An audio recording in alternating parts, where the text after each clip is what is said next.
Барлықтарыңызға сәлем, менің каналыма қош келдіңіздер. Бүгін сіздермен классикалық чизкейк дайындайтын боламыз.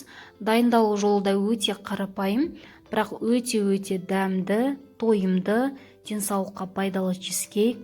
Чизкейктің түрлері өте көп жасалу жолы.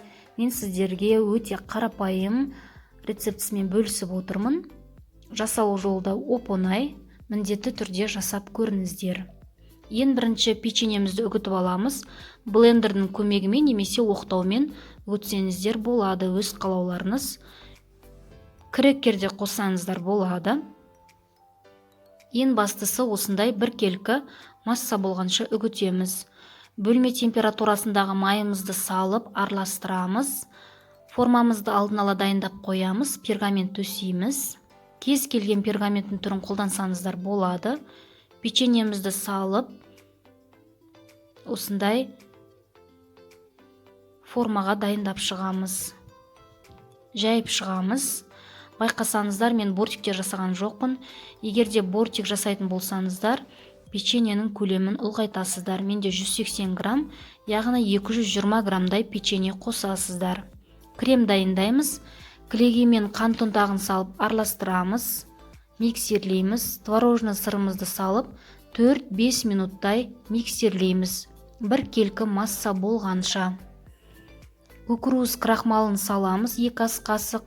Тағы да бір миксерлеп жібереміз. Осымен біздің креміміз дайын. Картоп крахмалын қоссаңыздар да болады, өз қалауларыңыз. Бірақ көп жағдайда кукурузный крахмалды негізі қолданған дұрыс. Тортқа болсын, чизкейкке болсын, өте жақсы шығады. Бір миксерлеп жібереміз.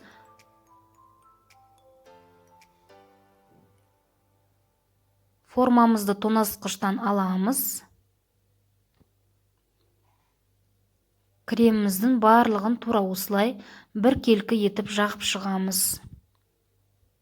Печенье салынғаннан кейін формамызды жарты сағат көлемінде тоңазытқышта ұстаймыз.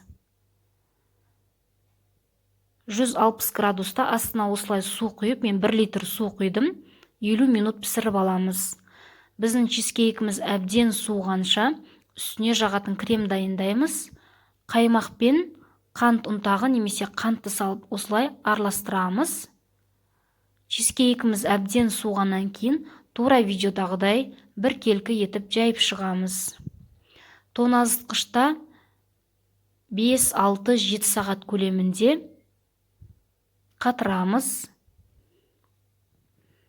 Біздің чизкейкіміз дайын. Осылай пышақтың көмегімен формамыздан шешіп аламыз.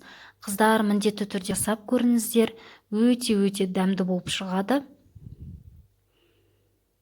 Чизкейкімізді кесіп көреміз. Байқасаңыздар, кесу жолы да өте жұмсақ, нәзік екені көрініп тұр.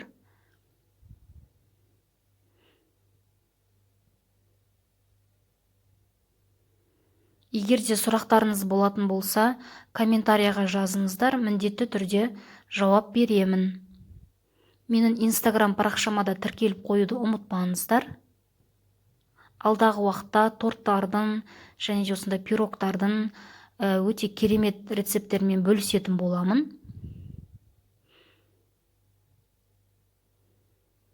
Біздің чизкейкіміз өте дәмді болып шықты, қыздар. Жасап көріңіздер. Видеоны соңына дейін тамашалап, ұнап жатса, шынайы пікір қалдыруды ұмытпаңыздар. Сіздермен бірге болған Айгерім ас болсын.